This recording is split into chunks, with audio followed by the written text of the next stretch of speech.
క్రీస్తునందు ప్రియ సహోదరి స్నేహితుడా, అబ్రాహాము జీవితంలో దేవునితో అతని సహవాసము, దేవుడు అతని దర్శించిన విధము ఒకసారి మనం ధ్యానించినట్లయితే ఆదికాండము 12వ అధ్యాయం నుండి 18వ అధ్యాయం వరకు వ్రాయబడిన సంగతులను క్లుప్తంగా ధ్యానించుకుందాం. 12వ అధ్యాయం 4వ వచనంలో నేను చదువుతాను. యెహోవా అతనితో చెప్పిన ప్రకారము అబ్రాహాము వెళ్ళెను. మొదట దేవుని మాటకు లోబడిన అనుభవం అబ్రాహాము జీవితంలో మనం గమనిస్తూ ఉన్నాం. మనం అనుకుంటాము దేవుడు ఆశీర్వదిస్తాడు, దేవుడు దీవిస్తాడు, దేవుడు మనకు క్షేమం ఇస్తాడు. మంచిదే, కానీ ప్రియ సహోదరి స్నేహితుడా,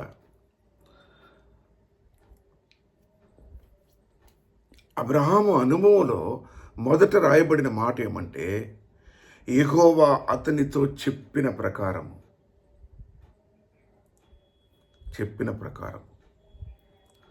అబ్రహాము యొక్క రెండవ అనుభవాన్ని నేను చదువుతాను. 12వ అధ్యాయము 7వ వచనము నేను చదువుతాను. యెహోవా అబ్రహామునకు ప్రత్యక్షమైన ఈ సంతానమునకు ఈ దేశం ఇచ్చేదని చెప్పగా, అతడు తనకు ప్రత్యక్షమైన యెహోవాకు ఒక బలిపీఠము కట్టెను. రెండవ అనుభవం, బలిపీఠము కట్టెను. మన జీవిత అనుభవంలో దేవునికి బలిపీఠం ఉన్నదా? మన ఇంటిలో దేవునికి బలిపీఠం ఉన్నదా? దేవుని బలిపీఠానికి సాదృశ్యమైన మందిరములో నీవు ఉన్నావా, ఉంటున్నావా? జ్ఞాపకం చేసుకోవాలి. How people, a human can have a relation with God అనేది ఇక్కడ మనం చూసినప్పుడు, first of all he obeyed the lord. Jehovah చెప్పిన ప్రకారము అబ్రాహాము వెళ్ళెను. రెండో మాట తనకు ప్రత్యక్షమైన యెహోవాకు బలిపీఠము కట్టెను. మూడవ అనుభవం చూసినట్లయితే ఆదికాండము 12వ అధ్యాయం 8వ వచనంలో, యెహోవాకు బలిపీఠము కట్టి యెహోవా నామమున ప్రార్థన చేసెను. అబ్రాము విశ్వాసులకు తండ్రి అయినాడంటే ఏదో నమ్మకం పెట్టుకున్నాడు, విశ్వసించినాడు, ఒక దేవుడే సమస్తం అనుకున్నాడు, అందుకే తండ్రి అయిపోయినాడు కాదమ్మా. నీవు ఆశీర్వాదంగా ఉంటావు, నిన్ను ఆశీర్వదించే వారిని ఆశీర్వదిస్తాను, ఆశీర్వాదానికి నీవే మూల పురుషుడు అవుతావు అన్నాడు. ఎంత పెద్ద వాగ్దానం వెనక ఎంత మర్మం ఉన్నది గమనించాలి మనం.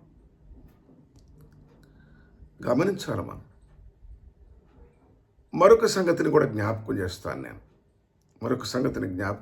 ఏమంటే చూడండి, ఆదికాండము 13వ అధ్యాయము 14వ వచనంలో చూస్తే లోతు అబ్రామును విడిచిపోయిన తరువాత యెహోవా, ఇదిగో నీ కనులెత్తి నీవున్న చోటు నుండి ఉత్తరపు తట్టు, దక్షిణపు తట్టు, తూర్పు తట్టు, పడమర తట్టు చూడుము.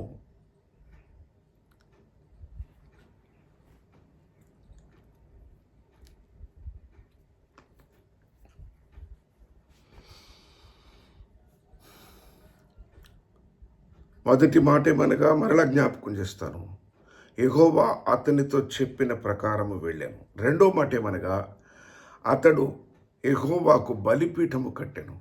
మూడో మాట, యెహోవా నామమున ప్రార్థన చేశాను. ఇప్పుడు 13వ అధ్యాయము 14వ వచనములో యెహోవా మాటలాడెను. తండ్రి అయిన దేవుడు మాటలాడెను, అబ్రాముతో మాటలాడెను. 14వ అధ్యాయంలో తన తమ్ముడు చెరపట్టబడినని వెళ్ళి వారిని తీసుకొని వచ్చినప్పుడు మనకు తెలుసు, మెల్కీసెదెకు ద్వారా దేవుడైన యెహోవా అబ్రాహాముకి ఇచ్చిన అభిషేకం ఏమంటే రొట్టెను, ద్రాక్షరసమును. ఆదికాండము 14వ అధ్యాయం 18వ వచనం నేను చదువుతాను.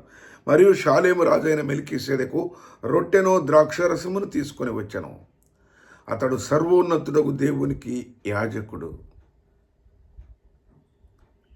చూసారా, ఇప్పుడు అతనిని సమీపించింది ఎవరు? యాజకుడు. నేటి దినాల్లో యాజకులు లేరని, పాస్టర్ లేరని, వర్తమానికులేనని, వాళ్ళు యాజకులు కారని, వాళ్ళని ఎలాగైనా దూషించవచ్చని, వారిని ఎలాగైనా విమర్శించవచ్చని నేర్చుకున్న క్రైస్తవ్యంలో ఉన్నావు. దేవుడైన యెహోవా దర్శించినాడని, మాట్లాడినాడని, సెలవిచ్చినాడని, బలిపీఠం కట్టినాడని, ప్రార్థన చేసినాడని మళ్ళీ మధ్యలో యాజకుడు అవసరమా? మెల్కీసెదెకు వంశములు లేనివాడు, యేసుక్రీస్తుకు సాదృశ్యముగా ఉన్నాడు. రొట్టెను ద్రాక్షరసమును తీసుకుని వచ్చి అబ్రామును ఆత్మీయంగా బలపరుస్తూ వచ్చాడు. వేరే ఏ బహుమానం లేవా అండి? యుద్ధం గెలిచి వచ్చిన అబ్రాముకి వేరే బహుమానాలే లేవా? ఒక బల్లె ఇవ్వకూడదా, ఒక కిరీటం ఇవ్వకూడదా, ఒక బాణం ఇవ్వకూడదా, లేకుంటే ఇంకేదైనా ఒక యుద్ధ సామాగ్రిని ఇవ్వకూడదా? ప్రియ సోదరి స్నేహితుడా, జాగ్రత్తగా ధ్యానిస్తే అబ్రామును ఎందుకు మత్తయి సువార్త వ్రాస్తూ పరిశుద్ధాత్మ దేవుడు అంటాడు, అబ్రాము కుమారుడైన దావీదు కుమారుడైన యేసుక్రీస్తు ప్రభు. అబ్రాముకు ముందు ఎవరు లేరా? అబ్రాముకు ముందు ఎవరు లేరా? ఎందుకు వంశావళి అనగానే అబ్రాముతో ఆరంభిస్తాడు? ఎందుకు పరిశుద్ధాత్మ దేవుడు అబ్రాముకు అంత ప్రాధాన్యత? ఆదికాండము 15వ అధ్యాయం మొదటి వచనం నేను చదువుతున్నాను. ఇవి జరిగిన తరువాత యెహోవా వాక్యము అబ్రామునకు దర్శనమందు వచ్చి, అబ్రామా భయపడకుము. ఒక మెట్టు ఎక్కుతున్నాడు. ఇంకా వాక్యము దర్శనమందు వచ్చి, యెహోవా వాక్యము దర్శనమందు వచ్చి శరీరధారి ఆయను. జ్ఞాపకం వచ్చిందా? యేసుక్రీస్తు ప్రభువే అబ్రామునకు దర్శనంలో వచ్చినట్టుగా రాస్తా ఉన్నాడు ఇక్కడ. అబ్రామునకు దర్శనంలో వచ్చింది యేసుక్రీస్తు ప్రభువే. దర్శనమందు వచ్చి 15వ అధ్యాయంలో జాగ్రత్తగా గమనించాలి. 12లో మాట విన్నాడు, 12లో బలిపీఠం కట్టాడు, 12లో ప్రార్థన చేసినాడు. 13లోకి వచ్చిన తర్వాత దేవుడైన యెహోవా అతనితో స్పష్టంగా మాట్లాడుతూ వచ్చారు. ఆ తదుపరి 14వ అధ్యాయంలో రొట్టె ద్రాక్షరసం ఇచ్చి అతనిని సంపూర్ణముగా ఆత్మ అభిషేకం అనుగ్రహించారు. సంపూర్ణ అభిషేకము. ఎప్పుడైతే నువ్వు బలలో పాల్గొన్నావో అది నీపై దేవుని యొక్క అభిషేకం నిలబడతా ఉంది. ఎవరో చేయబెడితే వచ్చే అభిషేకం కాదు అది. ఎవరో ప్రార్థన చేస్తే, ఎవరైనా అభిషేకం ఇస్తే వచ్చే అభిషేకం కాదది. క్రమంగా మందిరానికి వెళ్తున్నావు, ప్రార్థన చేస్తున్నావు, బైబిల్ చదువుతున్నావు, బలలో పాల్గొంటున్నావా? అదెంత ప్రాధాన్యత కలిగిన అంశం అక్కడ జ్ఞాపకం చేస్తూ ఉన్నాడు. మెల్కీసెదెకు అనో యాజకుడు రొట్టెను ద్రాక్షరసమును తీసుకొని వచ్చాను. 15వ అధ్యాయంలో ఇవి జరిగిన తరువాత యెహోవా వాక్యము అబ్రామునకు దర్శనమందు వచ్చాను. కుమారుడైన యేసుక్రీస్తు ప్రభువు అబ్రామును దర్శిస్తూ వచ్చారు. అదే 15వ అధ్యాయము 9-10 వచనాలు చూస్తే అబ్రాము దేవునికి అర్పణ ఇచ్చినాడు. 15వ అధ్యాయం 9వ వచనం నేను చదువుతాను. 3 ఏండ్ల పెయ్యను, 3 ఏండ్ల మేకను, 3 ఏండ్ల పొట్టేలును, ఒక తెల్ల గువ్వను, ఒక పావురపు పిల్లను అర్పణముగా ఇచ్చినాడు. ప్రియ సహోదరుడా,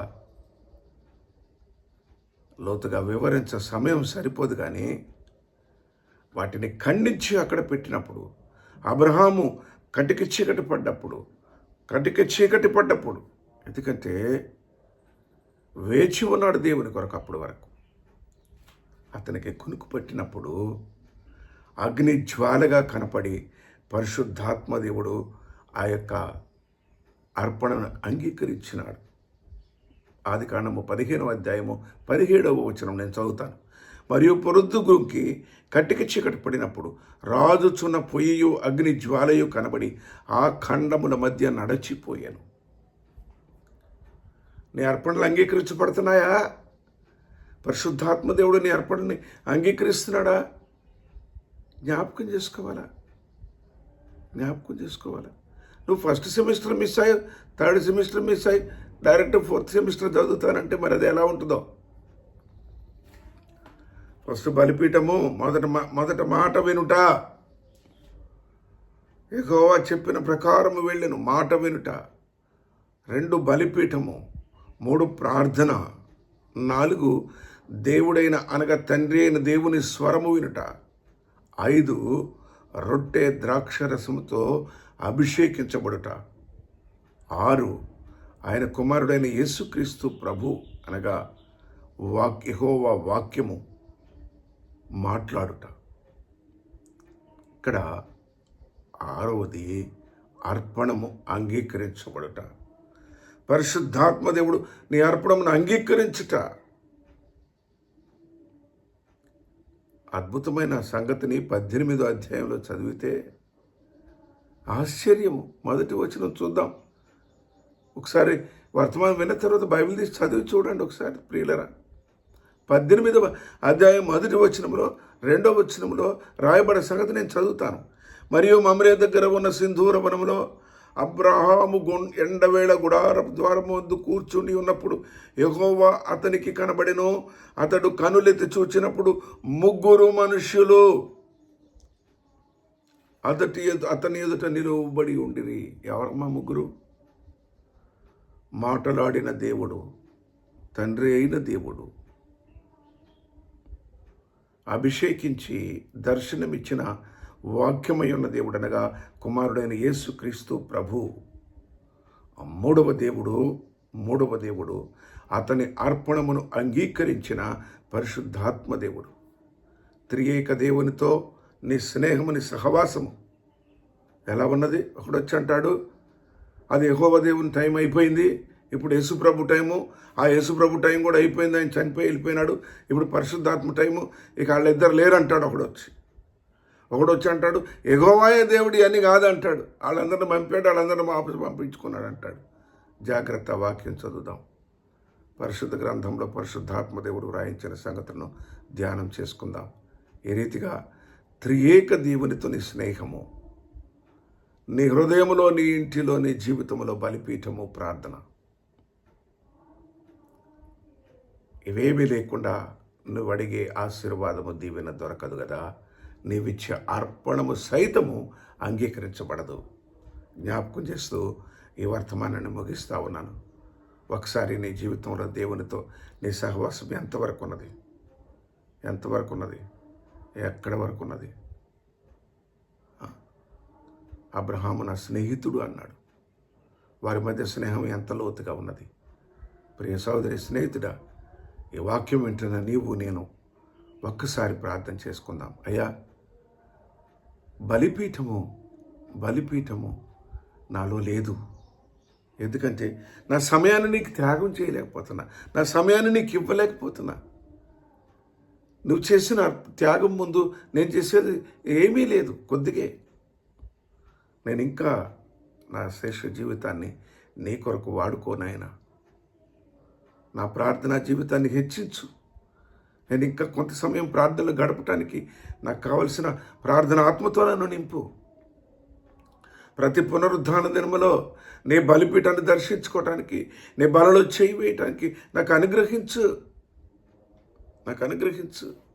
దినదినము వాక్యమైన దేవుణ్ణి చదువుకోవడానికి నేను చాలా బిజీ, నేను చాలా స్పీడ్, నేను తొందరగా వెళ్ళాలి, ఉదయాన్నే వెళ్ళాలి, వచ్చేసరికి రాత్రి అవుద్ది, అలసిపోతాను, నిద్రపోతాను. ఇదే నా అనుభవం. ఈ అనుభవం నుండి నన్ను విడిపించు. దినదినము నీ కుమారుడు వాక్యమైనట్టుగా వాక్యాన్ని చదువుకునే అనుభవం నాకు అనుగ్రహించు. అడుగుదామా?